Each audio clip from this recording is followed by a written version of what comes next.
और इस वक्त आपको बता दें जो बड़ी खबर निकल कर आ रही है वो बिहार से आ रही है, जहां पर ज्वेलरी शोरूम में कैसे लूट की गई है उसकी तस्वीरें सामने आ रही हैं।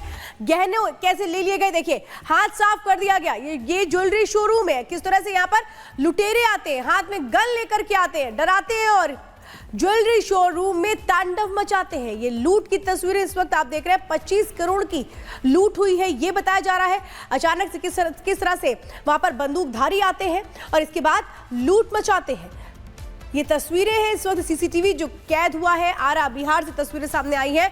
ज्वेलरी शोरूम बताया जा रहा है जहां पर अचानक से किस तरह से बदमाश आते हैं, हड़कंप मच जाता है। वहां पर जो लोग भी गहने दिखा रहे होते हैं, जो वहां पर सेल्समैन होते हैं, सेल्सवुमेन होती हैं, वो किस तरह से परेशान हो जाते हैं। नकदी की लूट हुई है, हथियारों के दम पर कैसे बदमाश आते हैं।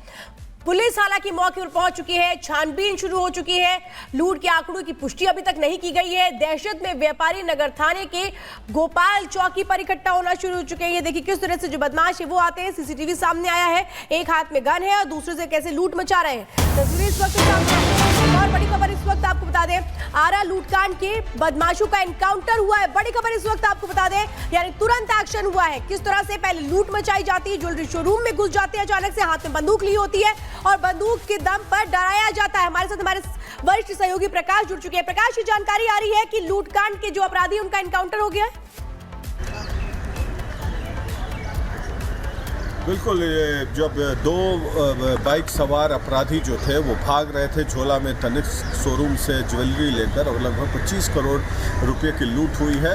उसी समय फिर जब भाग रहे थे तो पुलिस चौकी में खबर दी गई, सीसीटीवी फुटेज को इंटरसेप्ट किया गया और उसके बाद पुलिस और अपराधियों के बीच फायरिंग हुई, जिसमें कि पुलिस ने कामयाबी हासिल की। 2 अपराधियों को गोली मारा जिसमें पैर में जख्मी हुए, फिर भी अपराधी भाग सकने में कामयाब हुए। और बहरहाल ये घटना हैरतअंगेज है। आरा में इस तरह की घटनाएं लगातार रिपोर्ट हो रही हैं, जहां तक कि ये लूटकांड की घटना है। और ये इस तरह की घटना दिन दहाड़े सुबह 10 से 11 के बीच में शोरूम में घुसकर जिस तरीके से हथियारबंद अपराधियों ने तांडव मचाया और झोले में भरकर ज्वेलरी लूट कर ले गए, ये दर्शाता है कि कानून व्यवस्था पर भी सवाल उठता है और साथ साथ कई सवाल खड़े करता है कि अपराधियों का जो मन है काफ़ी बढ़ चुका है। और पुलिस ने जवाबी कार्रवाई की, लेकिन अपराधी जो है फिलहाल भागने में सफल हुए और उनके जख्म के निशान हुए। इनकाउंटर हुआ है लेकिन भागने में सफल हुए। बहरहाल पुलिस अभी भी रेड्स कर रही हैं कई हाइड आउट्स पे और शिनाख्त की जा रही है और भी गिरोह की, क्योंकि इसमें गिरोह की मिलीभगत की बात सामने आ रही है। बिल्कुल, हमारे वरिष्ठ सहयोगी प्रकाश जी एक एक जानकारी हम तक पहुंचा रहे हैं। 2 बदमाशों को एनकाउंटर पे तुरंत ही गोली लगी है। लेकिन प्रकाश जी बताइए किस समय की पूरी वारदात है, कितने लोग एकाएक हथियार के साथ तनिष्क के शोरूम में घुसते हैं, कितनी देर तक ये पूरी घटना चलती है और कैसे एनकाउंटर को।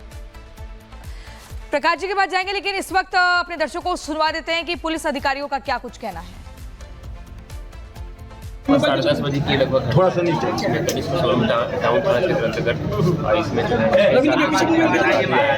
और इनके द्वारा की गई है। अभी आकलन किया जा रहा है कि टोटल कितने अमाउंट की जो है लूट हुआ है। सभी जगह पर नाकाबंदी कर दी गई है और SIT का गठन किया गया है। स्पेशल जल्द से जल्द अपराधियों की जो है गिरफ्तारी कर ली जाएगी। अब फुटेज में कुछ अपराधी की पहचान की जा रही है और जल्द इसकी गिरफ्तारी कर ली। कितने की संख्या में सर अपराधी थे? 6-7 की संख्या में अभी CCTV फुटेज हम लोगों ने जो देखा है शोरूम के अंदर और बाहर में। बाकी इनका रूट भागने का हम लोग देख रहे हैं और यहाँ पे जो प्राइवेट गार्ड थे जो यहाँ पे ड्यूटी कर रहे थे, उनका राइफल भी लेकर लोग द्वारा भागा गया। सर लगभग कितने का लूट हुआ है? इनसे अभी स्टोर मैनेजर से अभी हम लोग इसका आकलन करा रहे हैं, जैसा उनके द्वारा दिया जाता है उसके अकॉर्डिंग बता पाएंगे। सर दिन दहाड़े इस घटना को अंजाम दिया गया है सर, अपराधी पहले से बड़ी चूक है और इसमें हम लोग जल्द से जल्द गिरफ्तारी करने का प्रयास करेंगे। हमारे वरिष्ठ सहयोगी प्रकाश जी लगातार हमारे साथ बने हुए हैं। प्रकाश जी बताइए कि जिस तरीके से लुटेरों का हिसाब तो पुलिस ने कर दिया है, लेकिन किस वक्त इस घटना को अंजाम दिया गया था और एक बड़ी कामयाबी पुलिस के हाथ लगी है। बिल्कुल, जिस तरीके से सामान बरामद हुए हैं वो दर्शाता है कि पुलिस चाक चौबंदी 2 पल्सर मोबाइल भी बरामद हुआ है।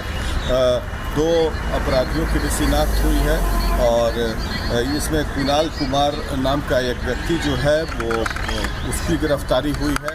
वहाँ से पकड़ाया है और 2 पल्सर गाड़ी भी बरामद हुई है, 2 छोला ज्वेलरी भी बरामद कर लिए गए हैं। लेकिन जिस तरीके से अपराधियों ने तांडव मचाया दिन दहाड़े शहर में, वो भी बीच आरा शहर में, ये पटना से ज़्यादा दूरी पर नहीं है, करीब 100 किलोमीटर के करीब है, तो ये दर्शाता है कि अपराधियों का मनोबल किस तरीके से बढ़ा हुआ है। भले ही पुलिस ने अपराधियों को शिनाख्त किया, उसमें से 1 अपराधी पकड़े गए हैं, 2 पल्सर बाइक, 25 करोड़ रुपए की ज्वेलरी जो 2 झोला में लेकर भाग रहे थे अपराधी, उन्हें भी बरामद कर लिया गया है।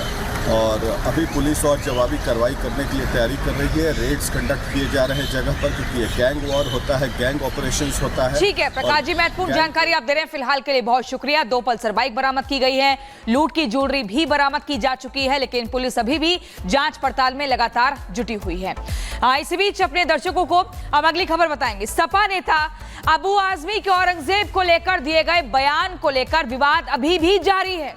इसी बीच हिंदू जन जागृति संगठन ने औरंगजेब की कब्र को लेकर दिए जाने वाले अनुदान रद्द करने की मांग की है। संगठन ने खर्चे का ब्यौरा देते हुए और छत्रपति शिवाजी महाराज की समाधि के देखभाल खर्चे में भेदभाव का आरोप लगाया, जिस पर सियासत जबरदस्त तरीके से गर्मा गई है। आखिर क्यों, ये रिपोर्ट देखिए।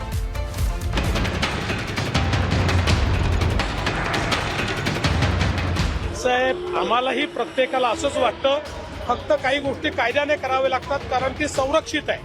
जुन्या काँग्रेसच्या काळामध्ये एएसआयचं संरक्षण मिळालं आहे। 100% औरंगजेब की कब्र हटाने की आवश्यकता है।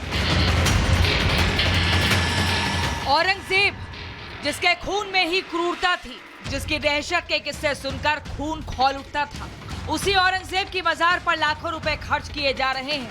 वहीं छत्रपति शिवाजी महाराज पर महज कुछ हजार। इस खुलासे के बाद हिंदू संगठनों में आक्रोश भड़क गया है और औरंगजेब की कब्र मिटाने की मांग जोर पकड़ने लगी है। हिंदू जन जागृति समिति ने औरंगजेब की कब्र को मदद रोकने की तुरंत मांग की है। संगठन ने आरोप लगाया है कि कब्र की रखरखाव पर हर साल लाखों रुपए खर्च होते हैं। साल 2021-22 में 2,55,160 रुपए खर्च हुए। 2022-23 में नवंबर तक 2,626,000 रुपए खर्च हुए। मांग कब्र पर बुलडोजर चलाने की भी हो रही है।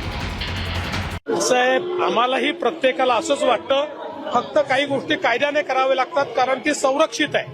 जुन्या काँग्रेसच्या काळामध्ये एएसआयचं संरक्षण मिळालं आहे। माननीय मुख्यमंत्री महोदय ने कहा है कि हमारे भी इच्छा है कि जो औरंगजेब ने छत्रपति धर्मवीर संभाजी राजे की क्रूर हत्या की और मराठों के ऊपर हमला किया, मराठों को धर्मांतर करने के लिए फोर्स किया, ऐसे औरंगजेब का कोई भी निशाना महाराष्ट्र में न रहे, ये तो हमारी भूमिका ही है।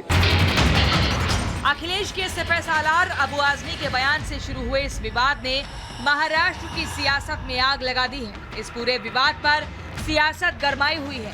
सियासी दल और उनके नेता राजनीतिक रोटियां सेकने में लगे हैं, तो उन्हें जवाब देने में बीजेपी भी पीछे नहीं है।